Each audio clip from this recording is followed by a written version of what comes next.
Hi guys, welcome to another Championship Manager video for 2010-2011. Following on from last season's one, which I did in January. I was really shocked to see the last view count was something like 6,500 or something silly like that.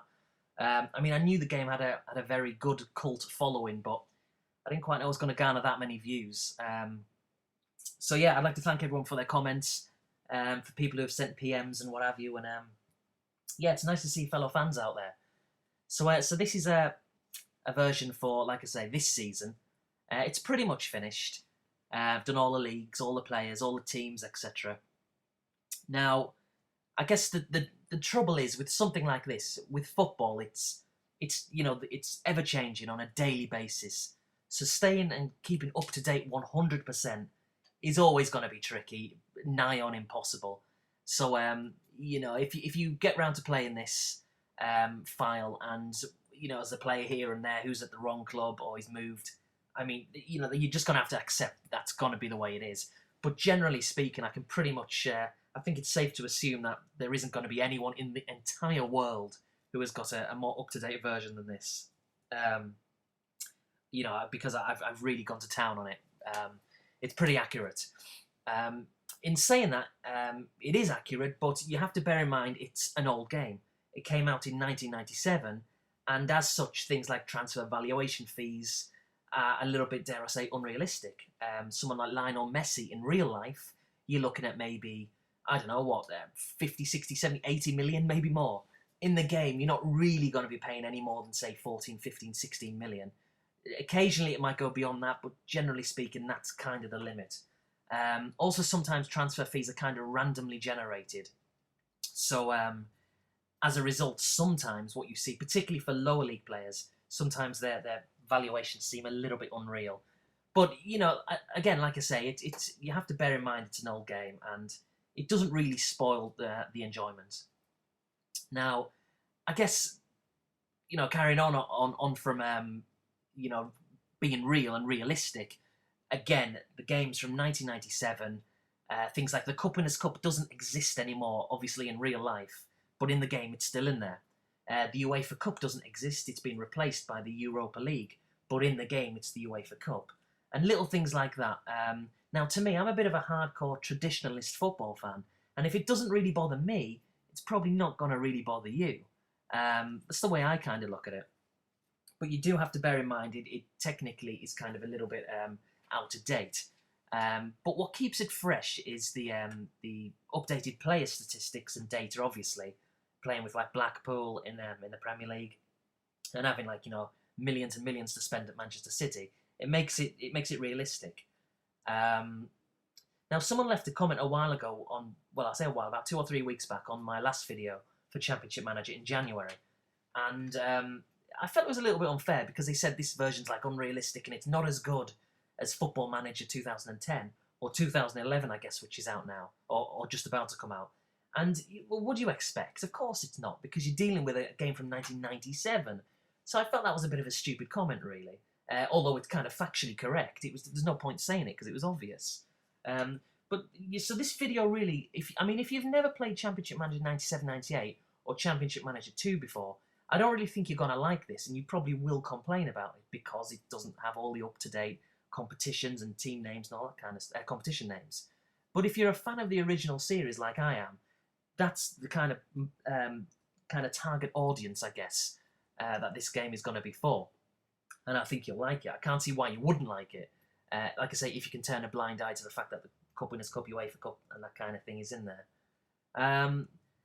Yeah, apart from that, everything's really it's fine. It's playable. It's as far as I'm concerned, it's realistic to a degree, and it's just enjoyable. I've said before, the Football Manager 2009s, 10s, 11s, whatever's coming out next, they just take the realism a little bit too far, and for me it takes the enjoyment out of it, and it's too in depth. Whereas this is pretty basic, but you can do all the obvious stuff. So yeah, I mean, as you can see in the background, there's a background pictures which I've put on. At the end of the video, stay tuned because I'm going to give you a guide how to put your own pictures in your own game, and it really makes the game feel fresh and keeps it modern within the constraints that you've got to work with. Yeah, there's a lot of airmen here, a lot of umming and ahhing, because I'm not really sure what to say, because I've done this video before, and, it's just more of the same, really. If you like the game, you're going to like this. And it's all like kind of ad lib, and I've got a script, and I'm just wittering on.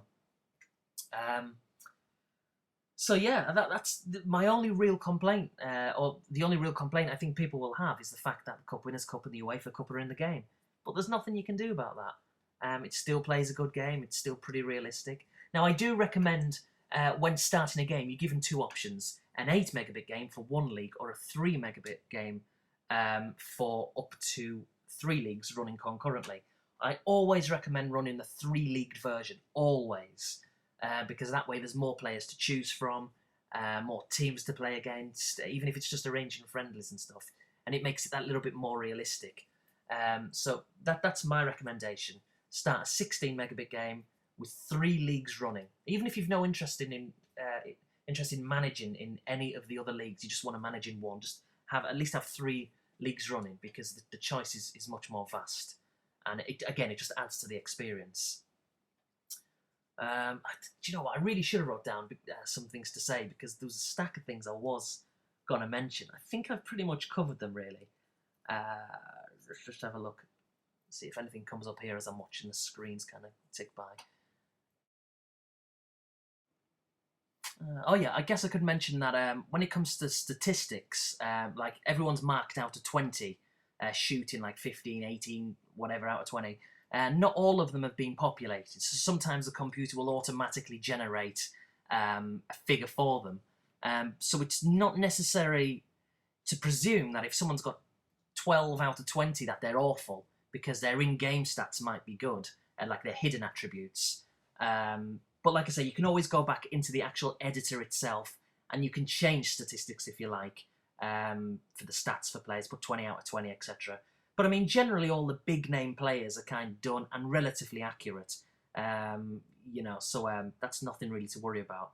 But like I say, the best thing about it, you'll have the files. You can just go into the editor and you can change some of these things yourself. So it's not really a big deal. It doesn't really make much of a difference. But sometimes on the outset, you might look at it, see a player's worth like 16 million, and he's got like 12 out of 20 for shooting, and it makes you think, like, well, what? Doesn't really make much sense. But it kind of does. But like I keep saying, and I'll say it again, it's nothing to worry about, because you can just change that yourself in the editor. So that's really about it for now. Yeah, I think that pretty much wraps it all up. Obviously, I'm going to think of something I should have said immediately after I end the video, but that's just one of them things, I guess. I think I've covered the basics and the important things. If you've got any questions, feel free to ask me. I'll do my very best to give you the most accurate answer possible. So what I've got coming up now, guys, is just a brief tutorial, a guide of how to add your own background pictures to the game, which really help, in my opinion, keep the game fresh, modern, and just more enjoyable, and keep that kind of spirit, if you like, of the old game in 2010 and beyond. So thanks for watching, take care, see you later. Right then, guys, so this is how to input your own background pictures into Championship Manager 97-98. Now, I'm using an iMac here, just in case you're wondering of the layout, and I usually have 4 windows open. Some more down the bottom, but these are the ones which you really need. I've got the game. Now, you can just have an old game running. You don't have to start a new game every time you want to try out a new picture. So it's just an old save game I've got there. Then I've got Google and another tab running with the website gotoconvert.com. Then I have, get rid of that. Then I've got my Championship Manager folder, which, where I go in when I want to start a new game, etc. And then I've got my downloads folder there. All right. So what I want to do, I want to look for a picture for Portsmouth, because there isn't a stadium picture in the background for Portsmouth. There's a Man City one, but that's kind of just random. Excuse me. So let's go into Google. And let's put in Portsmouth and then Fratton Park. Now, you can just play around with keywords if images don't come up that you want. You can put like Portsmouth Stadium, Fratton Park on its own. Just mess around with things like that. Now, the first thing I always do is where it says any size, click on exactly and put 640, 480. and that's because the default dimensions of the pictures in the game engine are 640x480. So do that, and then click on search. Now, if nothing comes up, you can look for larger than and try and find one that way. But yeah, there you are. So 640x480. Now let's just use that one. It's just a random one. It's the first one I see. Click on full size image and drag it to my desktop. Go to the gotoconvert.com. What I want to do is I want to click on home. So then you're on the main menu as you'll see it. Click on browse. Click the file you want to upload. Where it says convert to, always put it to PCX. Always PCX. That's the format of the pictures. If you use a JPEG, it's not going to work. So that always has to say PCX. Then click resize image, 640x480. Click on convert now. And then the pink bar will indicate when it's done. That was pretty quick. I didn't even see it there. Now, when that is done, click on download now. This blue bit here. All right? And then that will download there. And when it's ready, in fact, while I'm waiting, I can just click on home and it's ready to do the next one. So that's just done that. So I can double click on that. Now, by default, I use what a graphics converter called, funnily enough, Graphic Converter, all one word. Now, I downloaded this from Google a while ago. I'm sure all graphic converters will do the trick, but Graphic Converter, as I believe it's called, is the one I use. So this is the layout of that screen. So the very first thing that you want to check before you do anything is that down here where it's a size, make sure that says 640x480. It usually will, but if it doesn't, then what you're going to want to do is go into Picture, Size, Canvas Size, and then change it there, and then click on OK. Has to say 640x480. This one does in this instance, so the only thing I've got to do is to change the colours. So again, go to Picture, Colours, change bit depth dynamically, and then from 256, put 63, which is a big come down, of course. But just one of them things. So the quality in Picture does come down drastically, but nothing you can do about that. So once you've done that, click on File, click on Save, and then you can just come out of that. Alright, I can also get rid of that, and I can get rid of that from my desktop. So I've just essentially just saved it there. I've saved it as a 640x480 image dimension, and I've changed the colours to 63, and there it is. And now I've got to rename it. So now what you don't want to do is put Portsmouth, because that's 10 characters there, and you're only allowed 8 characters in the game. So just delete that. So it says Portsmouth. Simple as that. Now, just to give you a couple of examples, if you want to do a picture for QPR, you'd put Q underscore P underscore R underscore. The underscore signifies like a full stop. So if you just put Q dot P, that's not going to work. If you wanted to do one for like Saint Mirren, you couldn't put Saint dot. You'd have to put Saint underscore and then that. Actually, it would be an E. All right?